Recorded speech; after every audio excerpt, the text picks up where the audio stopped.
Şu günler Mara vilayatyna köpçülüklerin ýoborlary geçirilip büdjet işgärleri arastaçylyk we abadanlaşdyryş işlerini çekilýär. Şeýle çäreler Türkmenistana köplenç döwlet başlygynyň sebitleri amala aşyrýan saparlarynyň öňü ýüreşine batlanýar. Adatlyk radiosynyň habarçysy bilen gurrundaş bolýan yerli ýaşaýjylar arastaçylyk işleriniň depkinine esaslanyp Türkmenistanyň prezidenti Serdar Berdimuhammedowyň ýa-da halk maslahatynyň başy Gurbanyly Berdimuhammedowyň Mara vilayatyna sapar etmegine garaşlýanyny aýdýarlar. Sevit merkezinde köp sanly ýaşaýyş şaýlarynyň üçekleri boýalýar.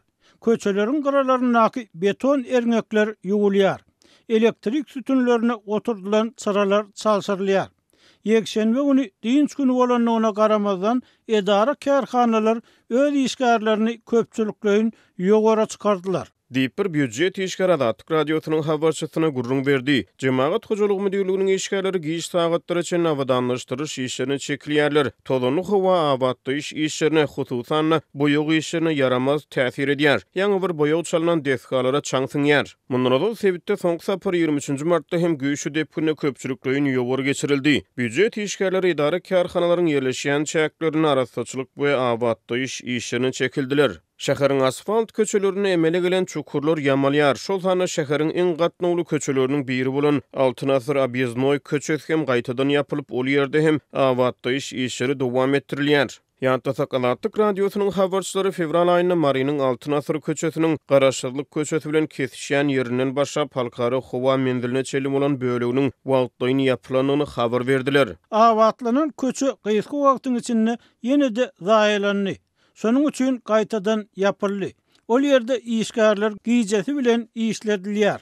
Diýip bir yerli ýaşaýjy Adatlyk radiosynyň habarçysyna gurrun berdi. Büdjet işgärleriniň sözlerine görä duşanby güni 1 aprelde ministrlikleriň işgärleriniň Aşgabatdan Mara sefterine uradylmagyna garaşlýar. Ýöne Berdimuhammedowlaryň haçan geljegi aýdylmaýar diýip büdjet işgärleri aýdýar. Ýa-ni ýakyna geçirilen hökümet mejlisine görä aprel aýynyň dowamyna Aşgabat Türkmenabat ýokary teýlikli awtomobil ýolunyň Tejen Mara böleginiň açylmagyna garaşlýar. Döwlet mediýasy ýanwar aýynyň awtobanyň degişli böleginiň gurulşyk işiniň tamamlaýjy tapgyrda alınıp barlýanyny habar beripdi. 600 km töwre uzunlygy bolan Aşgabat Türkmenabat awtobanynyň gurulşygyna 2019-njy ýylda badalgy berildi. Ilk başda ýoluň Tejen Mara böleginiň 2022-njy ýylyň dekabryna çenli ulanylmagy berilmegi gödüňine tutulupdy. Ýöne gurulşyk işleriniň möhleti udaga çekdi. Hökümet mejlisine görä aprel aýynda Mara şäherine duruk täzelenen inäniň we çağanyň saglygyny goraýyş merkeziniň hem açylış tabarasyna garaşlýar. Şeýle-de döwlet mediýasyna görä ýakyny günlerde Orada aýynyň Gadyr gecesiniň hormatyny ýurdun ähli vilayetlerine şol hany Mara vilayatyny hem täze mesçitleriň açylmagyna garaşlýar.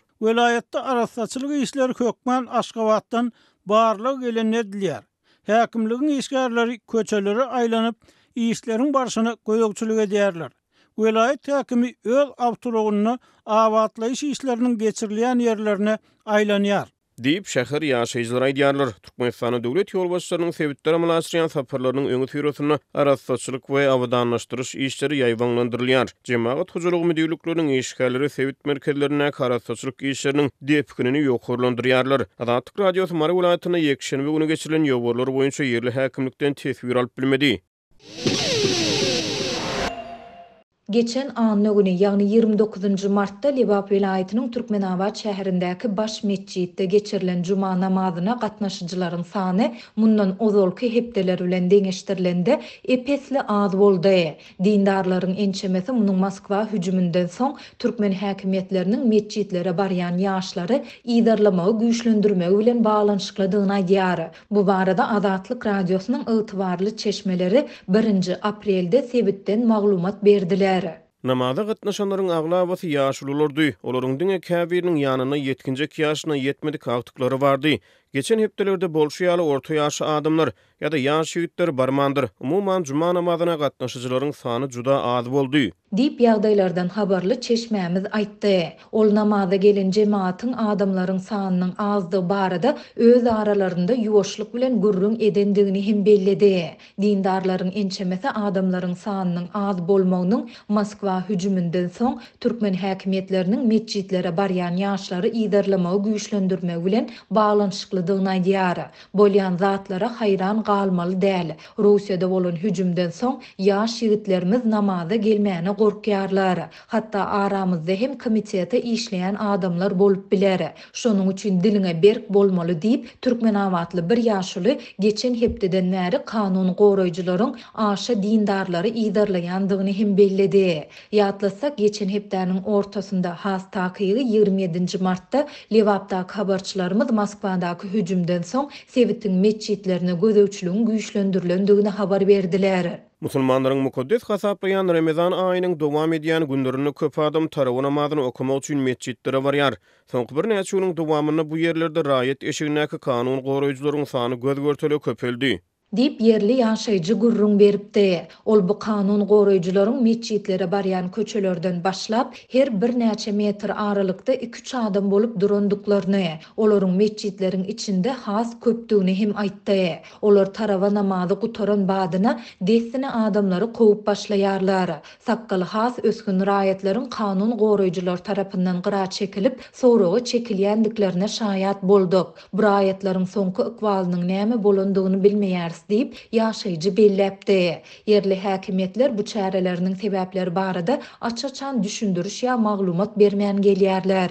Ýöne polisiýa işgärleriniň bir näçesi bularyň Moskwanyň eteginde bolup geçen ýaragly hüjüm bilen baglanyşyklydygyny aýtdy. Hüjümden soňra polisiýa işgärleri güýçlendirilen iş tertibinde işlemeli edildi diýip yerli polisiýa işgäri anonim şertde habarçymyza gurrun beripdi. 22 martda Moskwanyň Krasnogorsk şäheriniň Krokus City Hall konsert zalynda asuda adamlara karşı guralan ýaragly hüjümde azyndan 137 adam ölüp 180 adam yaralandy. Çeşmelerimiz Türkmenawadyň meçhidiniň imamynyň hüjüm barada kelam agy söz aýtmandygyny ýöne bu ýere baran jemaaty prezident Serdar Berdimuhammedowyň we halk maslahatynyň başlygy Gurbanuly Berdimuhammedowyň alyp barýan siýasatyny goldamaga çagyrandygyny aýdýarlar. Bu aralykda Lewabyň bilim puwdagundaky ýytybarly bir çeşmämiz namaz okuyan oglanlaryň 3 arka maglumatlaryny Vilayet baş bilim müdirligine geçirmek barada orta mektepleriň müdirlerine gizlin buyrugyň berilendigini habar berýär. Resmiler buyrugyň çägini 15-18 ýaşy oglanlaryň arasyna namaz okuyanlaryň 3 arka maglumatlary ýygnalýar diýip çeşmämiz bellidi. Orsiýet süýlüň başyndan bäri Kiýewe hüjüm etmek üçin 5 sany gipersonik, ýagny sesen tez uçýan Zirkon raketasyny ulandy diýip şäheriň Harward administrasiýasy 1 aprelde aýtdy. Şeýle-de Moskwa ýylyň ilkinji 3 aýynda Ukrainanyň paýtagtyna dürli görnüşli ýaraglar, şol sany raketalar we dronlar bilen jemi 180 hüjüm etdi diýip harbalar aýtdy. Bu habar Orsiýetiň soňky günlerde Ukrainanyň energiýa infrastrukturasyny edýän hüjümlerini has güýçlendirip bir näçe sebäpde düýpli diýen ýetiren wagtyna gawat geldi. Moskwa goşunlary 22 martda 2 ýyllyk giň gerimli uruşyň dowamyna ýurdun elektrik torlarynyň infrastrukturasyna urulan iň uly zarba diýilip atlandyrylan hüjümi amala aşyrdylar. Bu elektrik togynyň uly meçhörlerde kesilmegine sebäp boldy.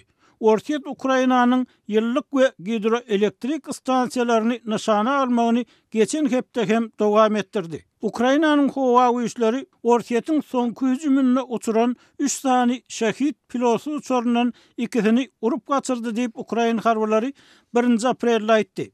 Baş ştabyň hasabatynda bu hüjüm barada goşmaçy maglumat berilmedi.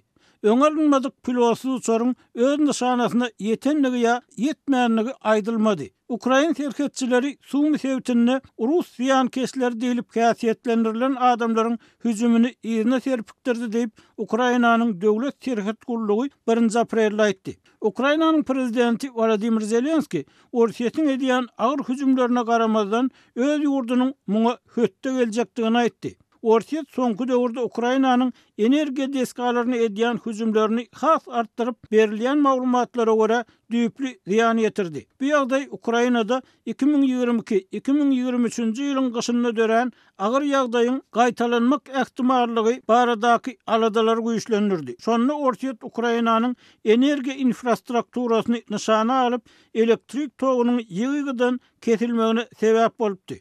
Ukrainanyň iň uly hususy energiýa firmasy bolan DTEK 30 martda öz 6 zawodynyň 5-siniň ziýan çekendigini ýa-da weýran edilendigini, olaryň elektrik toguny öndürme kuwatlylygynyň 80 göterimli ýitirendigini, awatlaş, bejerşi işleriniň 18 ay içinde wagt alyp biljekdigini aýtdy.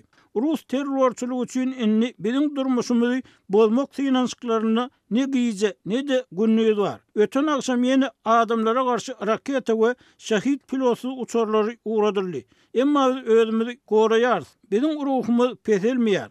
Ol ölümün onu alıp bolacakdygyny bilýär. Durmuş üstün çıkar deyip Zelenski 31 martda Paska bayramçylygyna gabat sosial mediada çap edilen beýanatynda aýtdy. Diplomatik frontda Fransiýanyň daşary işler ministri Stéphane Séjourn 1 aprelde Parisde Pekinli kardeşi bilen geçiren duguşçugundan soň Xitayň öz ýakyn hyzmatdaşy bolan Orsiýete açyk habarlary iýermegine garaşýanyny aýtdy. Séjourn Ukrainada dogamly parahatçylygyň ýoly goýulmagyna goşmak üçin Fransiýanyň Xitay bilen aradaky ýakyn gepleşikleri dowam etdirjekdigini hem sözüne goşdy.